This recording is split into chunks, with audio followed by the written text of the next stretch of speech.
What happens when privilege collides with justice? Today, we journey into a courtroom saga that pits an arrogant socialite against a no-nonsense judge. This is a story that encapsulates the complexities of entitlement, accountability, and the transformative power of facing one's own shortcomings. Join us as we unravel the harrowing lesson that a young woman learns after a reckless streak finally catches up with her. A lesson she never expected. The ambiance of the Los Angeles County Courthouse buzzed with anticipation one fateful morning. A typical day, you might think, but today was anything but ordinary. Courtroom 12 was overflowing with onlookers, reporters, and legal enthusiasts, each whispering with excitement about the case that was about to unfold. At the heart of the spectacle was Tiffany Halstead, a socialite renowned for her lavish lifestyle and outrageous antics, one of which was about to face scrutiny in the unforgiving light of justice. Tiffany arrived fashionably late, as was her custom. Draped in the latest designer attire that screamed money and entitlement, she strolled into the courtroom as if she were walking down a red carpet. Her entrance was characterized not by a sense of remorse, but by an air of superiority. She ignored the curious gazes of those around her, her oversized sunglasses shading her eyes like a shield. Her attorney trailed nervously behind her, acutely aware of how this show of wealth and privilege was unlikely to impress the court. As the hustle and bustle quieted, the tension in the room became palpable when Judge William Grant entered the courtroom. His imposing presence transformed the atmosphere effortlessly. With a razor-sharp intellect and a reputation for being steadfast yet fair, he commanded immediate respect. The murmurs faded into silence, and all eyes fixed on him. This was a man whose every word was measured and deliberate, known for holding those in his court to the highest standards of decorum. "Court is now in session," he proclaimed, his voice steady and authoritative.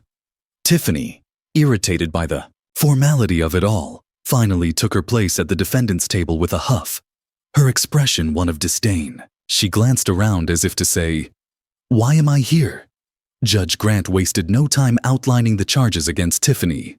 They included a catalog of parking violations coupled with an incident of reckless driving that had endangered a pedestrian's life. But as he began to speak, Tiffany's body language sent a clear message.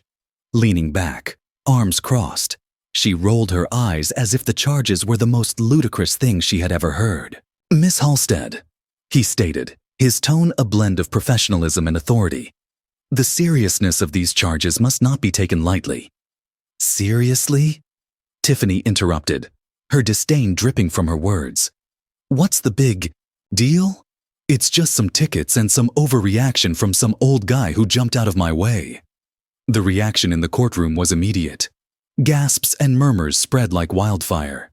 Judge Grant glanced at his notes, choosing his next words with care. "Miss Halstead," he continued, his voice calm yet piercing. "This is not merely about the law or your dismissive attitude towards it. This is about understanding your responsibility to yourself and others. Reckless driving can lead to life-changing consequences." Tiffany huffed, her indifference bubbling to the surface. "Look, I didn't hurt anyone. Why do I need to be here?" At that moment, Judge Grant decided it was time to take a different approach. He leaned forward, eyes locking onto hers. "There was, in fact, a pedestrian involved in this incident, and he happens to be here today." The courtroom grew silent, each member captivated by the unfolding drama. Judge Grant gestured towards the gallery where Mr. Edward Lopez, the pedestrian in question, sat. He was an elderly man, age lines mapping out a life well lived, now burdened with a wrist in a sling.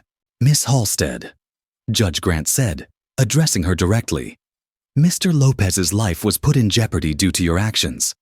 How do you feel about that?" For the first time, she had no retort. Her bravado fell away as she turned towards Mr. Lopez, who simply looked at her with an expression that was anything but angry. Disappointment mixed with compassion. "You believe that because you were not directly harmed, your actions hold no weight, correct?" Judge Grant pressed, voice firm yet gentle, trying to pierce through her facade of entitlement. "But life is not simply a game of luck, Miss Halstead. Consequences ripple through our society in ways we often fail to see. Tiffany shifted uncomfortably, but fought to maintain her posture of aloofness. "This is ridiculous," she muttered. "This kind of drama doesn't change anything." "Perhaps you should consider this more seriously," Judge Grant admonished, his voice commanding the attention of everyone present. "Your perspective is troubling, and I worry that individuals in your position often fail to appreciate this truth. This isn't just a trivial matter of a few tickets." Tiffany rolled her eyes again, clearly unperturbed. "People are so dramatic. It's just another day in Los Angeles." It was clear to the court that Tiffany was not ready to accept responsibility. Judge Grant maintained his calm demeanor, but his eyes narrowed slightly in a way that suggested the stakes were about to rise. "Miss Halstead," he began, pausing momentarily, "I have reviewed your case. After careful consideration, and in light of your behavior and blatant disregard for accountability, I believe a lesson in humility might be in order." Tiffany's eyes widened, and she leaned forward slightly, her bravado faltering. What kind of lesson was he referring to? "Your penalty will involve not merely fines, as I imagine you assumed," Judge Grant announced, "but also mandatory community service aimed at exposing you to real-life consequences of your privilege." "What?" Tiffany exclaimed, her demeanor shifting from arrogance to shock. "You can't be serious." "Very serious, Miss Halstead," he affirmed. "You will serve 200 hours at a local downtown women's shelter. You will meet people who have endured struggles and hardships you cannot begin to comprehend. And in doing so, I hope you will reflect on the impact of your actions and reassess your perspective on life." The courtroom buzzed, the chatter echoing through the wooden benches. This wasn't the typical sentence one would expect for a case like Tiffany's.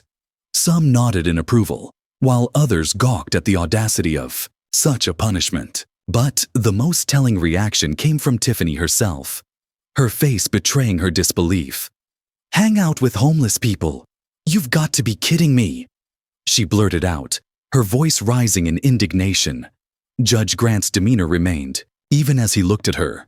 "Miss Halstead, it's precisely that mindset, that disconnect, that has landed you here today.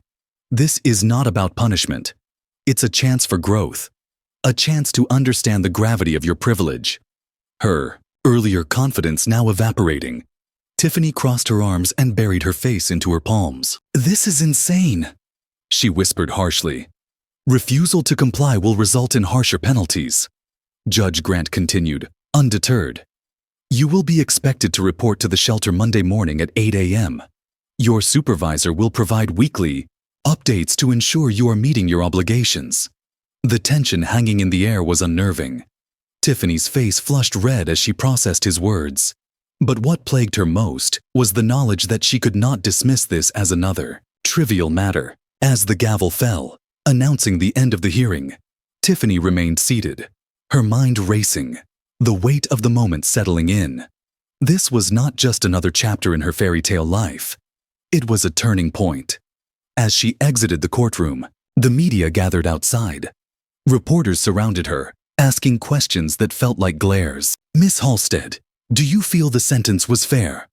one yelled, echoing the sentiments of those in the courtroom. "Do you have any comment about what Judge Grant had to say?" Another chimed in. No comment," Tiffany quickly retorted, striding past the throng, her bravado still clinging on for dear life. But as the car door shut behind her and the noise faded into the background, a different feeling washed over her. An unfamiliar sense of introspection riddled with doubt. What lay ahead was far beyond the cushy life she had known. It was a world removed from privilege, one she was now tasked to confront. That evening, stories of the courtroom drama circulated across every news outlet, sparking conversations that ranged from outrage to support. Tiffany's antics had morphed into a prominent narrative about privilege, accountability, and the true essence of empathy. Yet, the core of it all lay in Mr. Lopez's simple, heartfelt statement that echoed beyond the courtroom. "I just want her to understand. It's not about punishment. It's about learning." As Monday approached, Anxiety was etched upon Tiffany's face. She stood outside the downtown women's shelter, her oversized sunglasses momentarily hiding the uncertainty. In her eyes, a rush of warmth enveloped her as she entered, a stark contrast to the chilly, isolated world she had known. "Welcome. You must be Tiffany," said a staff member, friendly yet firm. For the first time, Tiffany felt like an outsider in her own city. Assigned to help prepare and serve meals, she kept her head down. The hours dragged on, her usual outspokenness reduced to silence. Yet, as she interacted with the shelter's guests, women full of struggles, dreams, and stories she had never considered, she found herself slowly unraveling her privilege. One encounter struck her particularly hard. A single mother of 3 shared a moment with Tiffany, looking her in the eye. "You think you've got it all figured out?" she said. "But life teaches you what really matters." That night, as Tiffany drove home, her mind churned with thoughts racing faster than she could process. She realized that the smiles and resilience shared within gritty walls taught her more than any luxury ever would. Here were people who needed no reminders of hardship, yet they exuded strength and community. Weeks passed, leaving Tiffany changed. Each day brought new lessons, insights that began to chip away at her previous arrogance. Conversations around her turned from superficial chatter to moments of mutual understanding and empathy. When she stood before Judge Grant once more, the transformation was undeniable. She was quieter, more grounded. "Thank you," she said, voice steady, albeit softer than before. "For not giving up on me." Judge Grant nodded, a flicker of a smile breaking the stoic facade. "The real thanks will come when you take what you've learned and use it to help others." As she descended the courthouse steps, the sunlight illuminated a new path ahead. The months spent navigating through humility had birthed a small yet powerful hope. A chance to rebuild not just her life, but the life of those around her. Tiffany now understood that change is never an easy road. It requires the courage to face one's flaws and humility to learn from others' experiences. So, what will you do today to open your heart and mind to life's lessons? How can you shift your perspective to embrace empathy, accountability, and connection? If this story resonated with you, we invite you to share your thoughts in the comments. And don't forget to subscribe for more poignant tales that encourage reflection, growth, and understanding in our shared humanity. Let's journey together towards a more empathetic world.